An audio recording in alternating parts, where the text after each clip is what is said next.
utilisé aussi l'autotune juste pour rire. Mais jamais je me serais imaginé que des rappeurs allaient utiliser l'autotune sur scène.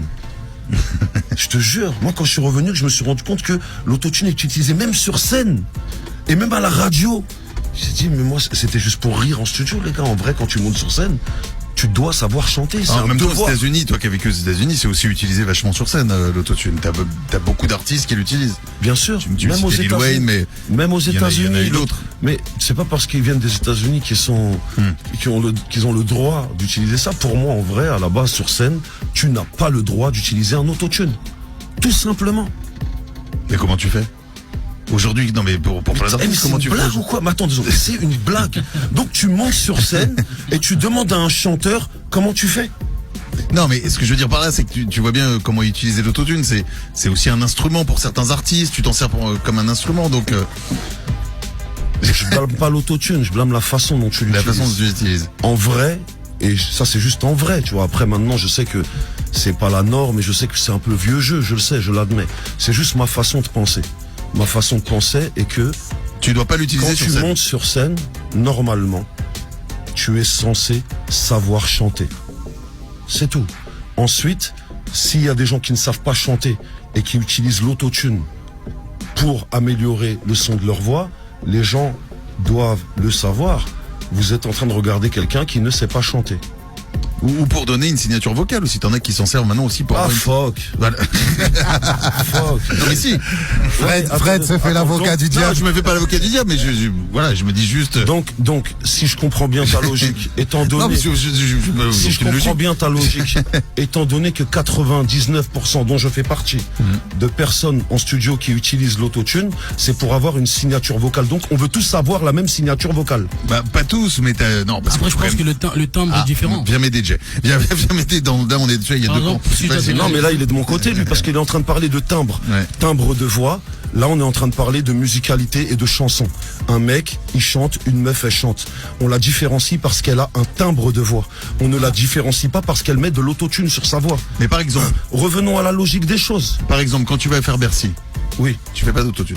Mais que ce soit un Bercy... Ou tu vas t'en servir... Non, autotune ou autre part. Que ce soit un Bercy ou que ce soit un Bataclan ou chanter chez moi ou chanter, jamais je vais utiliser un autotune sur aucun morceau. Mais je suis en train de chanter devant les gens. C'est une représentation entre moi et l'art que je suis en train de leur livrer. Je peux pas tricher. C'est en moi. Moi, je suis en train de leur donner mon art. C'est tout. Quand j'allais voir Maradona jouer au foot ou que je voyais les vidéos de Pelé, il était là et moi j'étais en train de louer son art. Tu comprends? Et il avait pas besoin de se doper les jambes pour courir plus vite que les gens. Il avait pas besoin de courir plus vite que les gens. Et en plus, les plus grands chanteurs de ce monde, ils avaient pas spécialement les plus belles voix. Tu comprends? On n'a pas besoin de faire ça. Moi, ce que je suis en train de leur vendre, c'est quelque chose d'authentique. Et il y a plein de gens aussi en France qui leur vendent des choses authentiques. Et même moi, j'aime écouter des gens qui me vendent des choses autotunées et tout. Même moi, je leur en vends. Mais pour moi, en vrai, quand tu montes sur scène... Quand tu montes sur scène, c'est la différence entre le disque et la scène. C'est la scène. Tu ne peux pas tricher en vrai. Et si tu en utilises un peu pour corriger certaines choses, tu peux.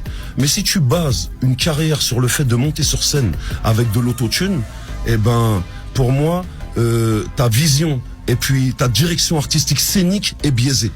Mais ce n'est que mon avis. C'est-à-dire, je ne parle pas au nom de la chanson française. C'est juste pour moi. Moi, quand je vais voir un concert, quand la personne utilise de l'autotune, je vais peut-être kiffer comme Travis Scott ou n'importe qui, Drake. Je vais chanter, je vais kiffer. Mais quand je vais rentrer chez moi, je sais que j'aurais pas vu quelque chose d'exceptionnel.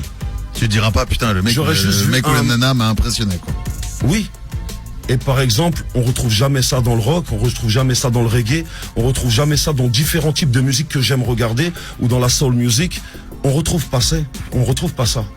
On retrouve des gens qui sont venus partager leur art avec leur public, exprimer ce qu'ils savent faire. Si tu ne sais pas le faire, tu as beau corriger tout ce que tu veux, eh ben, quand tu te retrouveras face à ton public, ils se rendront compte. Mais tu t'imagines, imagine-toi, tu veux faire un petit piano-voix devant 200 personnes. Qu'est-ce qu'il y a? Ouais, tu vas sortir l'autotune avec le mec qui fait la voix, tu vas leur casser les oreilles. Je comprends ce qu'il dit, parce que dans le sens où quand tu utilises beaucoup d'autotune sur scène, tu peux pas prendre trop de risques. C'est-à-dire à varier la voix, à faire des petites harmonies, tout ça. Parce que sinon tu sors de la note. Alors que quand il n'y a pas d'autotune, tu peux prendre n'importe quelle note. À partir du moment où toi naturellement tu es sur la note, bah tu sors pas, tu fais pas des hors gamme, tu vois. là je peux le rejoindre sur scène en tout cas, je pense que sur scène tu rejoins sur le côté voilà sur le côté scène. Après voilà, il y a le côté. Je comprends même pas pourquoi ils disent sur scène. Je le rejoins parce qu'on est uniquement en train de parler de la scène déjà. Donc on est là en train de parler de la scène. Donc il est avec toi. C'est pas qu'il est avec moi, c'est que on peut tous avoir des avis différents là-dessus. Mais moi, ma sensibilité à moi, c'est d'aller voir quelqu'un qui me chante quelque chose d'authentique. C'est tout. J'ai compris. Jackie, tu voulais ajouter quelque chose là-dessus? Non, mais en vrai, il a tout dit. Et t'as vu, moi aussi, je fais partie de cette génération qui aime la performance, qui aime voir les choses vraies, authentiques, le live. Donc, à partir du moment où, effectivement, j'ai quelqu'un devant moi qui me propose pas quelque chose d'entièrement entier, ça peut créer une frustration. Donc, ouais, je suis d'accord. On écoutera dans un... N'a qu'à plus loin. Si on a yeli batuba autotune sur scène, n'a pas séquence. Ndena bibi batumi tu panzani papa paisani nyango. Bah c'est ngai batumu soir bazo critiquer bazo loba. Non, je comprends en fait. Je suis là pour donner ba cours. Écoutez-moi bien. Dans 5 ans, batu quand émission le bon enregistré. Dans 5 ans batu bako même na autotune na ba live chez les Congolais. Ba ocha ba séquence. Autotune pour moi est un instrument. C'est-à-dire il y a même émotion moko on a voix naturelle et elle a raté na concert sur muta kotia. Il y a on a mis les lots. Mais je sais, t'inquiète pas. Dans 5 ans, on va utiliser. On aura ça en Arotana.